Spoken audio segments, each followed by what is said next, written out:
அவருக்கு வெளிப்படையான படிப்பு கல்வி எல்லாத்துல ஆர்வம் இல்லாததால அண்ணன் அவனுக்கு போஜனம் கொடுக்காம தண்டனையா வைத்தான். படிக்கணும்னு கட்டாயப்படுத்துற விதமா உணவு நிறுத்திட்டான். அதுல பாத்துட்டு அந்த பையன் வீடு விட்டு தனியா அலைந்தான். ஆனா பசியோட அவன் மாறாத பாசத்தோட இருந்த அண்ணி கையில மறைமறையா போய் சாப்பாடு வாங்கிட்டு வந்தா.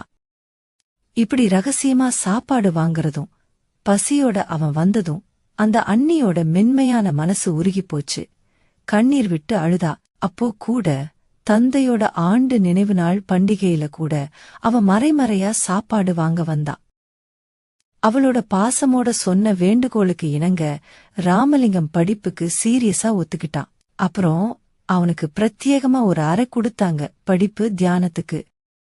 அந்த காலத்துல ஒரு நாள் தினமும் பக்தர்களுக்கு உபதேசம் சொல்லிக் கொடுத்த அவனோட அண்ணன் உடம்பு சரியில்லாம போனதால் 11 வயசுல இருந்த ராமலிங்கம் தான் மேடையில போய் சேக்கிலார் புராணம் லிருந்த பரம ஒளி நடன காட்சி பத்தி அருமையா விளக்கினா. அங்க இருந்த மக்கள் ரொம்ப பார்த்து ரசிச்சாங்க. இன்னும் சில நாள்கள் அவன் பேசணும்னு கேட்டாங்க. அதனால அவனோட அண்ணனுக்கும் அவன் உண்மையான இயல்பு பெருமையெல்லாம் புரிஞ்சுச்சு. அப்புறமா அவனுக்கு அவனோட விருப்பப்படி படிக்கவும் ஆராயவும் சுதந்திரம் கொடுத்தான். அவரோட தெய்வீக தன்மையோ அவரோட பக்தர்களுக்கு ரொம்ப விரைவிலேயே தெரிஞ்சிச்சு.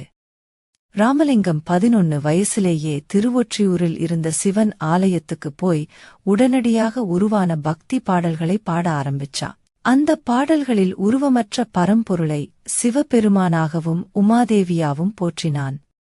அந்த காலத்திலேயே அவனோட பாடல்களில் அருள் வெளின்னு சொல்லப்படும் அருளாலான அறிவுலகம், உடம்புக்கு மரணமே இல்லாத நிலை, ஆன்மீக வாழ்வ, தூய்மை, அர்ப்பணிப்பு, பக்தி, சரணாகதி, எல்லா உயிர்களுக்கும் மேல் கருணை, அன்பு, கடவுளோடு ஒன்றுபடுற தன்மை இவையெல்லாம் வெளிப்பட்டது. அந்த பாடல்களே அருட்பாவின் 3 தொகுதிகளா உருவானது. 15 வயசிலிருந்து 30 வயசுக்குள் அவரிடம் அறிவு தேடி நிறைய சிஷ்யர்கள் வந்தாங்க. அவற்றில் குறிப்பிடத்தக்கவர் வேலாயுத முதலியார். தமிழ், சம்ஸ்கிருதம், ஆங்கிலம் எல்லாம் தெரிஞ்ச பெரிய பண்டிதர். அந்த காலத்தில் ராமலிங்க அடிகளார் அரிதான தமிழ் நூல்களுக்கு பொருள் விளக்கங்களும் உரைகளும் எழுதியார். அவற்றில் ஒளிவில்வடுக்கம் என்பதற்கு அளித்த உரை பிரபலமாயிருந்தது. அதுலவே தெய்வீகத்தின் ஒருமைப்பாட்டை வேதாந்தத்தையும் சைவ சித்தாந்தத்தையும் சேர்த்துச் சொன்னார். அந்த காலத்துல வேறு வேறு சமயப் பிரிவுகள் அத்வைதம், விசிஷ்டாத்வைதம், துவைதம் போல பிளவுபட்டிருந்த சூழ்நிலையில இது ரொம்ப பெரிய ஒற்றுமை பார்க்கிற சிந்தனையா இருந்தது. அவரை திருமணம் செய்யச் சொல்லியதும் சாமியாரோட விருப்பமில்லை. ஆனாலும் ஒரு புண்ணியவானோட அறிவுரைக்கும் குடும்பத்தாரோட வற்புறுத்தலுக்கும் இணங்கி திருமணம் செய்துகிட்டார்.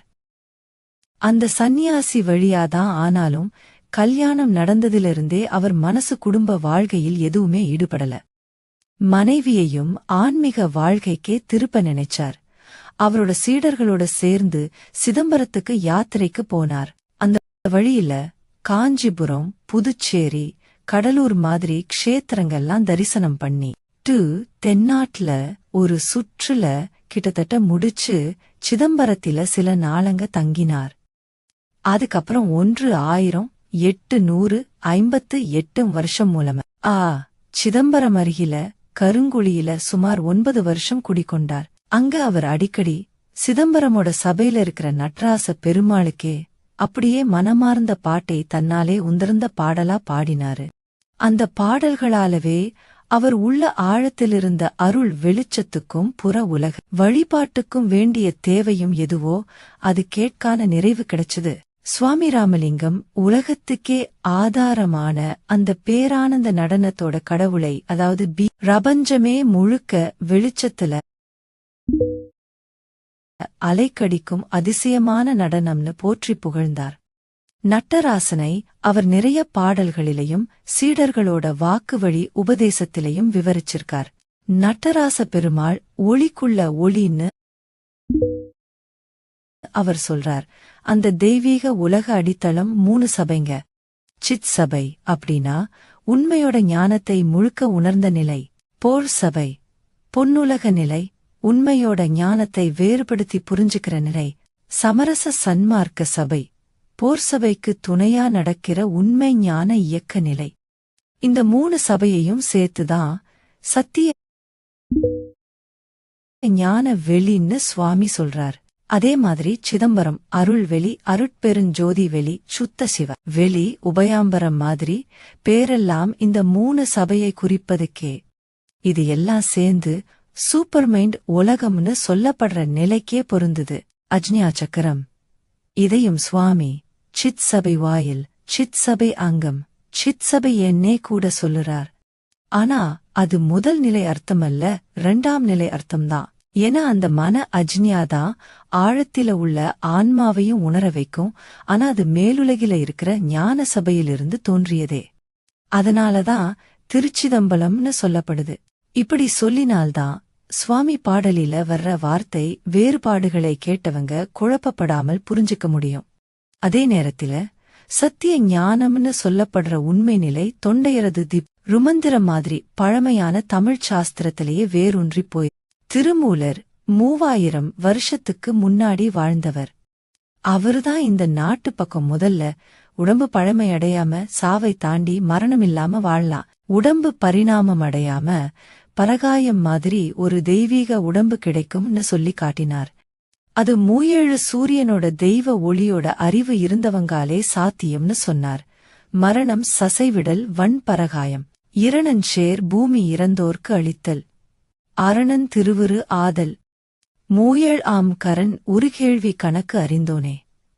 கருங்குழிலே இருந்த காலத்திலே ரொம்ப அதிசய சம்பவங்கள் நடந்துச்சு. வானம், மழை, காற்று, அக்கினி எல்லாத்தையுமே அவர் கையில வைத்தார். பாம்பு, பேய், பூதம், பிரேதம் அப்படியே வேறுலக ஜீவராசிகளையும் அவர் கட்டுப்படுத்தினார். கருங்குழிலேதான் பெருசா எழுத்துக்களோட பாடல்களை எழுதினார். ஆனா அருட்பா 6ஆம் பாகம் மட்டும் அங்கே எழுதலை. ஒரு நாள் நள்ளிரவுலே மண்ணோட விளக்கு கிண்ணத்துல உட்கார்ந்து பாடல்கள் எழுதிக்கிட்டு இருந்தார். அப்போ வீட்டுக்காரம்மா தண்ணி நிரப்பி வைத்திருந்த குடத்திலிருந்து எண்ணெய்னு நினைச்சு தண்ணி ஊற்றிட்டார். ஆனா அதிசயமா அந்த விளக்கு தண்ணியோடவே எரிந்து கொண்டே இருந்துச்சு.